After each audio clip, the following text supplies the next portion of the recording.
Ekološki forum ima za svojo glavnino delovanja predvsem iskanje rešitev na področju okoljevarstvene problematike.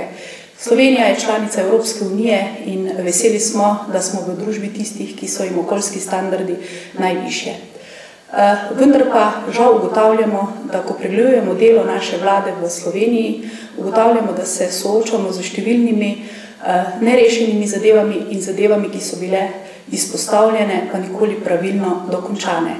Tako bi pri oceni vlade v prvem polovici svojega mandata lahko rekli, da se je lotila številnih nalog, vendar žal na področju okoljevarstvene zakonodaje samo področja, kjer prevajamo ali pa želimo napisati v svojo zakonodajo tisto, kar od nas zahteva Evropska unija.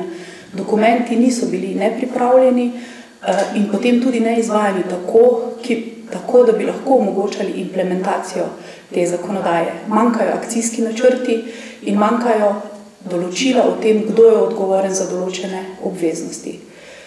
To je ocena glede številčnosti. Če pogledamo tudi, kako je država okoljevarstveno gospodarila, torej kako se je lotevala reševanja problemov, lahko ugotavljamo, da bi morala reševati naloge tako, da bi se resorsko usklajevala in seveda podajala enakovredne rešitve. Tako pa ugotavljamo, da so številne rešitve znotraj same vlade takšne, da nekako oporekajo to, kar je bilo dogovorjeno in seveda, da so si tudi ministrstva med sabo v neskladju.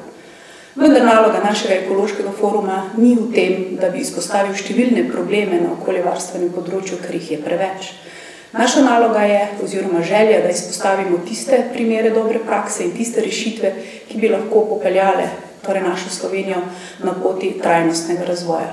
Zato bi kot v zaključku ali pa kot nekako napotilo vladi za naslednjih 2 leti delovanja predstavila predvsem to, da naj deluje kot dober okoljevarstven gospodar, da naj izvršuje to, kar si je sama v dokumentih zapisala in pa seveda naj razmišlja o tem, da poveže tiste gonilne sile razvoja, ki so hkrati največji okoljevarstveni onesnaževalci, vendar so hkrati, če jim pripravimo dobre temelje in pravilne usmeritve, lahko tudi rešitelji okoljskih problemov v Sloveniji.